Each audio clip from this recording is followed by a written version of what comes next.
9 CIASBL vous présente leur formule, un livre, un résumé. Bienvenue chez 9CI, l'acteur belge de la formation en développement éthique. L'association qui se soucie de vous et de votre cheminement vers l'excellence. Avec 9CI, ne limitez pas vos défis, défiez vos limites.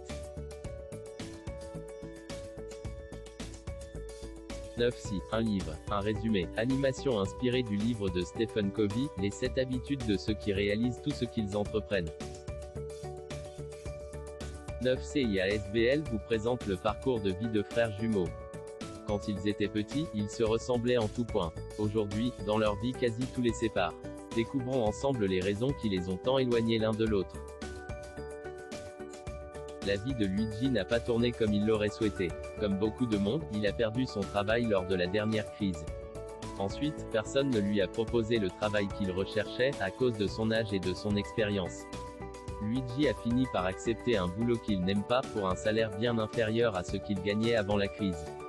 Il aurait préféré une carrière à l'international, mais quand il a décidé d'étudier 1 an à Londres, l'université a refusé sa candidature. Luigi n'a pas eu l'occasion de perfectionner son anglais. Aimant le sport depuis tout jeune, il n'arrive même pas à trouver le temps pour une séance de karaté. Il perd 2 heures tous les jours dans les transports, et son chef le regarde de travers quand il quitte le bureau avant 19 h. Son frère Marco, quant à lui, s'est construit une vie enviable. C'est vrai, lui aussi a perdu son travail au plus dur de la crise, mais il ne s'est pas découragé quand personne ne voulait l'embaucher. Il a compris qu'il pouvait valoriser son expérience en tant que consultant indépendant, et maintenant son activité se porte bien. Savoir travailler dans un environnement international est essentiel dans son secteur. N'ayant pas pu étudier à Londres comme il souhaitait, il a décidé de passer une bonne partie de ses vacances en Angleterre pour bosser son anglais. C'est d'ailleurs lors de ses vacances qu'il a trouvé son premier client. Puisqu'il aime bien faire du sport mais que son emploi du temps ne lui permet pas une pratique régulière, Marco a décidé d'utiliser son vélo pour ses déplacements. Cela lui permet de bouger tous les jours et de se maintenir en forme. Luigi est l'exemple d'une personne réactive. Face à un problème, il se focalise sur les conditions qu'il ne maîtrise pas comme la décision de l'université, le marché du travail, le manque de temps. Il focalise son temps et son énergie sur son cercle de blâme, ce qui génère énormément de stress. Marco, quant à lui, adopte une posture proactive, il se concentre sur son cercle d'influence, sur les choses dont il a un contrôle direct. À court terme, cela lui permet de maîtriser le stress. À long terme, d'étendre son cercle d'influence. Voilà la première habitude pour réussir, soyez proactif, concentrez-vous sur votre cercle d'influence. Afin de réaliser ses rêves, il faut déjà bien les connaître. C'est comme le métier d'architecte, chaque nouvelle maison commence par l'idée qu'il souhaite réaliser. Il visite le terrain sur lequel il va construire, et il imagine la maison comme si elle était déjà là. Il visualise la famille qui va y vivre en train de profiter du salon, du jardin, de la piscine. Une fois que les idées sont claires dans sa tête, l'architecte rédige les plans détaillés du projet. Il définit l'emplacement exact des cloisons, des fenêtres, et le matériel des finitions. C'est seulement après que cette planification méticuleuse est terminée que les travaux peuvent commencer. Et c'est pareil pour la vie dont vous rêvez, vous devez l'imaginer et la planifier avant de pouvoir la réaliser. Voilà donc la deuxième habitude, sachez dès le départ où vous voulez aller. Une fois que le rêve est clair et le plan établi, la troisième habitude nous aide à les réaliser. Les affaires de la vie courante occupent tellement notre journée que nous n'avons pas le temps de nous occuper de nos rêves. Les courses à faire, amener les enfants à l'école, le ménage à la maison, et tout cela en plus d'une journée déjà pleine au boulot. Pour nous aider à travailler sur nos rêves, Stephen Covey conseille d'organiser nos tâches selon 2 critères, leur urgence et leur importance. Il faut consacrer le plus de temps possible aux activités importantes et peu urgentes, qui souvent ont le plus de valeur, comme continuer à apprendre, ou soigner ses relations. Pour y arriver, il faut commencer par éliminer les activités qui ne sont ni urgentes, ni importantes, comme par exemple regarder la TV. Voilà la troisième habitude, donner la priorité aux priorités.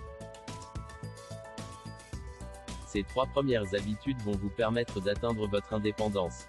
Voici un petit rappel rapide. Première habitude consiste à être proactif. Deuxième habitude est de savoir où l'on va en planifiant. Troisième habitude est de prioriser vos actions. Ces habitudes constituent votre victoire intérieure. Est-ce que vous envisagez la vie comme une éternelle compétition? Dans une épreuve sportive, il y a juste une place au plus haut du podium. La gloire est pour le premier arrivé, les autres sont vite oubliés. Envisager ces relations de cette manière correspond à une posture perdant-gagnant. Nous avons été éduqués à cette logique depuis tout petit, à l'école comme en famille. Cette attitude n'est par contre pas la plus efficace dans la plupart des situations de la vie. C'est plutôt l'attitude gagnant qu'il faut privilégier, ce qui demande à la fois du courage pour défendre ses convictions et ses désirs, et du respect, des opinions et de l'intérêt d'autrui.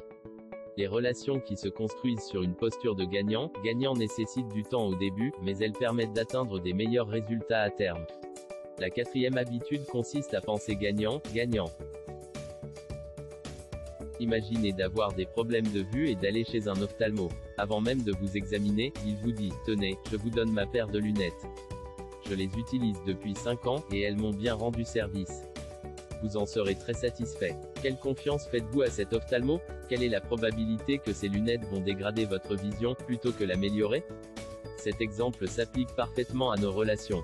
Très souvent nous n'écoutons pas notre interlocuteur. Nous ne nous mettons pas à sa place pour essayer de comprendre son point de vue. Et pourtant, une posture d'écoute attentive est importante pour créer des relations constructives. Apprendre à écouter est un pas essentiel vers la réussite. Voilà la cinquième habitude, cherchez d'abord à comprendre, ensuite à être compris. Toutes les habitudes vues jusqu'ici préparent à la sixième habitude, celle de la synergie. L'habitude à la synergie est bien plus puissante que celle plus commune, du compromis. Imaginez que vous êtes passionné de football, et que, le week-end prochain vous souhaitez assister à la finale de la coupe que vous attendez depuis des mois. Votre femme, quant à elle, aime la cuisine japonaise et a réservé un nouveau restaurant tendance qui n'a des places que le soir du match. Selon la logique du compromis, vous ne pourrez faire qu'une seule de ces activités. L'un des deux doit renoncer à son envie pour satisfaire celle de l'autre. Selon la logique de la synergie, vous utilisez votre créativité pour trouver une solution qui convient à tous les deux. Par exemple, vous pouvez décider d'utiliser le service de livraison du restaurant et vous faire livrer à l'entrée du stade, et profiter d'une spécialité japonaise avant de profiter de la finale. Avec la synergie, le résultat obtenu est plus grand que la somme arithmétique de l'apport de chacun. Voilà la sixième habitude, profiter de la synergie. Les habitudes 4, 5 et 6 vous permettent d'atteindre une pleine interdépendance. Un petit rappel des habitudes. Quatrième, pensez gagnant. Cinquième, cherchez d'abord à comprendre, ensuite à être compris. Sixième, profitez de la synergie. Ces habitudes vous donneront vos victoires publiques. Imaginez-vous en train de vous promener dans une forêt. Sur votre chemin, vous rencontrez un ami qui est en train de couper un arbre. Il est épuisé, ça fait déjà plusieurs heures qu'il s'acharne sur sa tâche. Vous lui conseillez, pourquoi tu ne prends pas une pause? Tu peux aiguiser ta hache et continuer plus vite, avec moins d'efforts. Et il vous répond, je n'ai pas le temps de m'arrêter, je suis bien trop occupé à abattre cet arbre. La septième habitude vous propose de prendre le temps d'aiguiser vos facultés. Vous entrez dans une spirale positive qui vous permet de continuer à progresser, en améliorant vos habitudes via votre apprentissage, votre engagement et vos actions. Voilà donc la septième habitude, qui englobe les 6 précédentes, aiguiser vos facultés. Cette animation rassemble l'essence du livre de Stephen Covey, Les 7 habitudes de ceux qui réalisent tout ce qu'ils entreprennent. Livre que nous vous conseillons de lire. Un dernier rappel des 7 habitudes. La première habitude consiste à être proactif. Deuxième habitude est de savoir où l'on va en planifiant. Troisième habitude est de prioriser vos actions. Quatrième, pensez gagnant. Cinquième, cherchez d'abord à comprendre, ensuite à être compris. Sixième, profitez de la synergie. Septième habitude, qui englobe les 6 précédentes, aiguisez vos facultés. Si vous voulez en savoir plus, vous pouvez retrouver le livre en cliquant sur le lien ci-dessous. 9. Si vous remercie pour votre confiance. Partagez ce post autour de vous, s'il vous a plu. Abonnez-vous sans plus tarder. Soyez heureux et heureuses et visez l'excellence. À bientôt, la 9C Team.